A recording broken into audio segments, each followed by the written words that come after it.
Une femme de ménage se fait passer pour une femme enceinte au travail. Son but était en réalité de s'approcher d'une vraie future maman. Elle mouille intentionnellement le sol, et prévient hypocritement la femme enceinte que c'est glissant. Ce geste bienveillant de Marie fait baisser la garde d'Anna. Quand on lui demande sa date d'accouchement prévue, Anna répond sans détour. Marie a ensuite prétendu avoir accouché un jour avant lui. Cette rencontre fortuite leur permet de faire connaissance. Mais Anna ignore que Marie prépare son coup depuis longtemps, guettant son apparition. Car Marie ne peut pas avoir d'enfant. Elle rêve depuis toujours d'en avoir un. Le bébé d'Anna devient donc sa cible. Jour après jour, Marie attend de pouvoir approcher Anna. Cependant, aujourd'hui, elle a rencontré un bandit voleur. L'homme bouscule violemment Marie. De retour chez elle, elle fond en larmes, effondrée, car son subterfuge de grossesse a failli être découvert. Elle réalise qu'elle ne peut plus attendre. Le lendemain, Marie se rend au travail comme à son habitude. Quand soudain elle aperçoit Anna et son fils. Elle sent que le moment est venu. Pendant qu'Anna fait ses courses, elle attire l'enfant dans la réserve. Anna remarque la disparition de son fils, et le cherche fébrilement partout. C'est alors que Marie apparaît avec l'enfant devant Anna, gagnant ainsi sa confiance et devenant son amie, pour lui témoigner sa reconnaissance. Anna l'invite chez elle.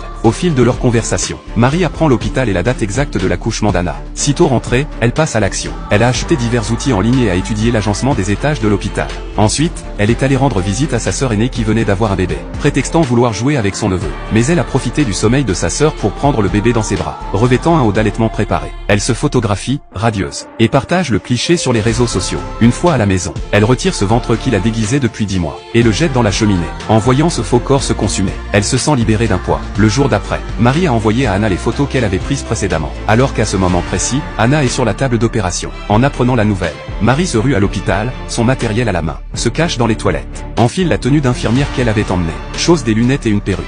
Se faisant passer pour une nouvelle infirmière, elle se rend au poste de soins, repère discrètement le numéro de chambre d'Anna, puis se faufile dans la pièce d'Accent grave côté, observant le bébé sur le lit par l'entrebâillement, brûlant d'impatience de l'enlever. Soudain, Anna demande à prendre une douche, offrant à Marie l'occasion rêvée. Au moment où Marie sort avec le nouveau-né, elle tombe nez à nez avec le mari d'Anna. Marie prétexte un examen de routine, devant l'assurance tranquille de l'infirmière. Le père ne se méfie pas, ignorant que c'était la dernière fois qu'il voyait son enfant.